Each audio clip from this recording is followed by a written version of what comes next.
Ipinagdiwang ng mga Manileño ang koronasyon sa makasaysayang imahen ng Our Lady of Loreto sa Sampaloc. Para bigyan ng mukhang balita, Mobile Journal, Merymon Reyes. Kinoronahan na ang imahe ng Loreto ng Sampaloc, Manila. Isa itong mataas na pagkilala ng Santo Papa at pagbibigay pugay ng mga parokyanong nagdedebosyo.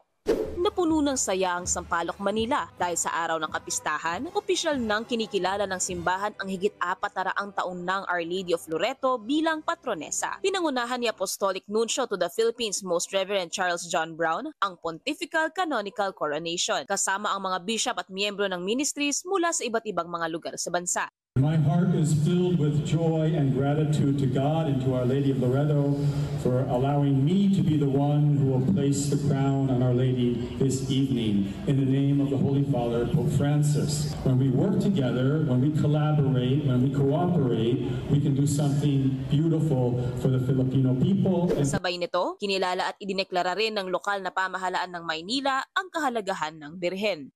The District of Sampaloc could not be proud more than ever.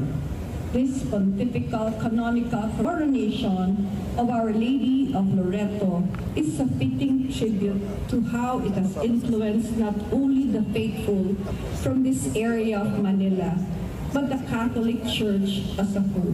Ayon sa team ministry moderator ng simbahan, halos 1 taon nila itong tinrabaho at hindi magiging posible ang lahat kung hindi dahil sa biyaya ng Diyos at suporta ng mga tao.